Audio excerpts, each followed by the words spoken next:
किसान नेता डम्पी अलाउत मेरे साथ मौजूद हैं, जो हर आवाज़ को उठाने के लिए अपने तत्पर रहते हैं, चाहे वो महिला कोच वाला मामला हो या फिर पहलवान प्रोटेस्ट है। आज वो इस प्रकरण को किस तरह से देख रहे हैं पहलवान जी, सबसे पहले ये बताइए। देखो, ये बड़ी पीड़ा की बात है कि हमारे स्पोर्ट्समैनों को इस तरह की मुसीबतों का सामना करना पड़ रहा है। यही स्पोर्ट्समैन इस भारतवर्ष का पूरी दुनिया में नाम रोशन करने का काम हमारे इन खिलाड़ियों ने किया है। और खासकर मैं कुश्ती जगत का आभार प्रकट करना चाहूँगा कि ये कुश्ती के जो जितने हमारे पहलवान हैं, जो हमारे कोचिज की मेहनत है, इनके पेरेंट्स की मेहनत है, एक प्लेयर बनाने में बहुत बड़ा योगदान उसके परिवार का भी होता है। क्योंकि प्लेयर एकदम नहीं बनता, सभी ग्रामीण क्षेत्र के बच्चे होते हैं, उसके माँ बाप की भी उसमें बहुत बड़ी मेहनत लगती है, उसके कोचिज की मेहनत लगती है, प्लेयर की एक बहुत बड़ी मेहनत लगती है, जिसमें पूरा समय लगता है, पूरा पैसा लगता है। क्योंकि उन लोगों के पास इतने संसाधन नहीं होते।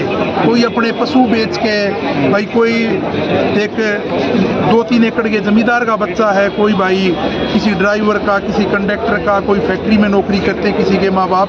तो मुश्किल से ये एक बहुत बड़ी बात है स्पोर्ट्समैन बनाने में, पूरे परिवार और पूरे रिश्तेदारों तक का योगदान होता है, तब एक स्पोर्ट्समैन बनता है। और उन खिलाड़ियों के साथ इस तरह का दुर्व्यवहार, ये चरित्रहीनता, ये समाज नहीं सहेगा। हमारा जो समाज है, हम जिस बैकग्राउंड से आते हैं, वहाँ बहन बेटियों की इज्जत को बड़ी ही वो दी जाती है, तवज्जो दी जाती है। हमारे गांव की बहन बेटी या हमारे गोत्र की भी बहन बेटी हमारे को कहीं मिलती है तो हम उसको शगुन के तौर पे पैसे देने का काम करते हैं, अपनी बहन मानने का काम करते हैं। तो इस तरह का जो हमारा समाज है, इस तरह का अन्याय बर्दाश्त नहीं कर सकता। पहलवान जी, जिस तरह से महिला कोच वाला मामला भी है, उसके बाद हमारे हरियाणा की तरफ दूसरी सरकार की तरफ से अनदेखी या लापरवाही मान के चले की गई, इसको क्या मानते हैं? देखो, जो ये जो मामला है, इसमें इन खिलाड़ियों ने आवाज़ उठाई। कुछ एक यहाँ मीडिया के साथी देख भाई, इन्होंने पहले आवाज़ नहीं उठाई किसी ने। भाई पहले आवाज़ ये पास में खड़ा था सिकंदर पहलवान ने उठाई थी, क्या हुआ? तब आदमी ताकतवर नहीं होता तो उसकी सुनाई नहीं होती। एक जूनियर बच्चा कितने चक्कर काट कर अपनी चप्पल तोड़ के अपने घर लेट जाएगा, वो आवाज़ उठाता है, उसकी सुनाई नहीं होती। आवाज़ उठाते हैं बच्चे, वो आवाज़ उठा के उनको बाकी उनकी आवाज़ को ज़बरदस्ती दबाया जाता है। लेकिन आज ये इन खिलाड़ियों को पूरा देश और पूरी दुनिया जानती है, तो आज इनके एक मैसेज पे लोग इकट्ठा भी होंगे। आज यहाँ कुश्ती जगत इकट्ठा हुआ है। हम भी कहीं ना कहीं, हमारा बैकग्राउंड कुश्ती का है, जूडो का, हम एक स्पोर्ट्समैन हैं। हम स्पोर्ट्समैन के नाते यहाँ पे इकट्ठे हुए हैं। और तब भी ये पहलवान और ये कुश्ती जगत ये निमंत्रण देगा पूरे देश भर से, पूरे समाज से। यहाँ दिल्ली की सड़कों पे तिल गिरने की जगह नहीं रहेगी, पूरा समाज यहाँ आने का काम करेगा, क्योंकि पूरे समाज में रोष है।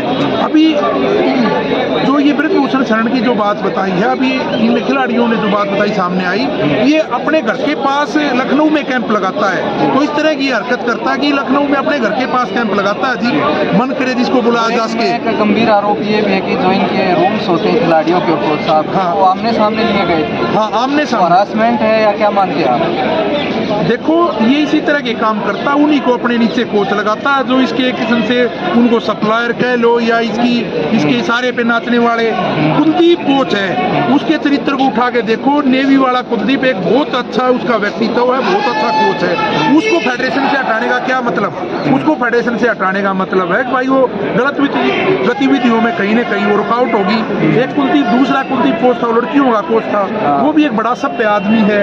उसको कैंप से हटाने का क्या मतलब? उसको आप कैसे देखेंगे? क्योंकि वो एक अच्छा आदमी था। वो ये यौन उत्पीड़न जैसे जो मामले सामने आ रहे हैं, वो इस चीजों में सम्मिलित नहीं होता। जो इस गंदगी में सम्मिलित होता है उसको अपने साथ रखते हैं। अभी रणवीर ढाका कभी किसी ने कैंप में नहीं लिया, क्यों नहीं लिया? ये फेडरेशन मनमानी करती है।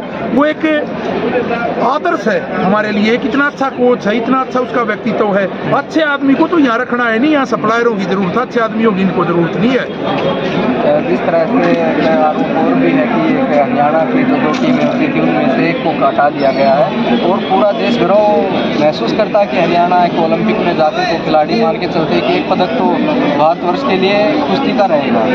बिल्कुल बिल्कुल, हरियाणा क्या, मैं तो इसको भी हरियाणा मानता हूँ। जो दिल्ली के चारों तरफ का ये इलाका है, इसको पश्चिमी यूपी कह लो, तो इसको थोड़ा सा पंजाब का इलाका कह ले, कुछ ये राजस्थान का ये भरतपुर का इलाका, ये हरियाणा ही है। वही एक ही कल्चर के लोग हैं, एक ही सिस्टम है वही।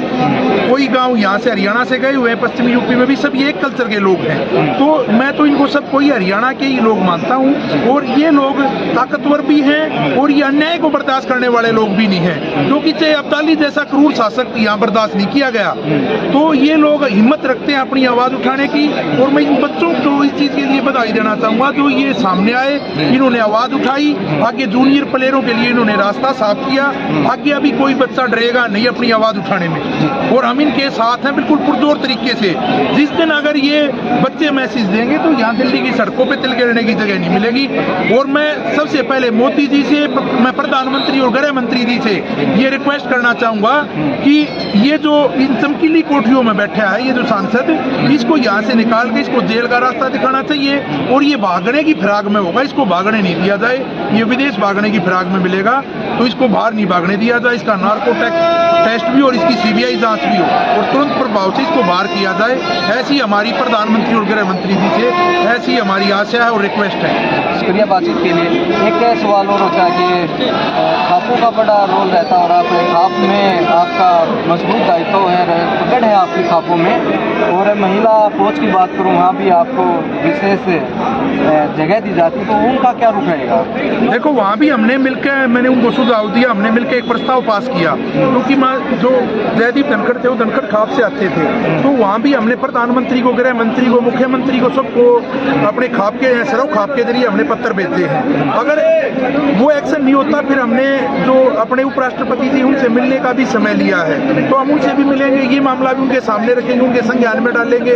और हम जो अपने खिलाड़ी हैं उनकी आवाज़ उठाने में कभी पीछे नहीं रहेंगे, क्योंकि ये एक देश का गौरव बढ़ाने का काम करते हैं। और खिलाड़ी हमारी शान है, हमारे हरियाणा की पहचान है। ये पुराने टाइम से कहते हैं ऐसा मेरा हरियाणा जादू दही का खाना, तो ये हमारी पहचान है, तो हम इसको ऐसे मतलब मिटने नहीं देंगे। शुक्रिया बातचीत के लिए। किसान नेता मेरे साथ हैं डंपे अलावत, जो सरौ खाप में भी आते हैं, राकेश टिकैत किसान गुट से भी हैं और एक बड़े आवाज़ उठाने वाले नेता भी हैं। और इस तरह से जो भी जंतर मंतर पर हमसे रूबरू होंगे, हम आप तक उनकी आवाज़ पहुँचाने की कोशिश करेंगे। बने रहे हमारे साथ और देखते रहें वॉइस ऑफ डेमोक्रेसी।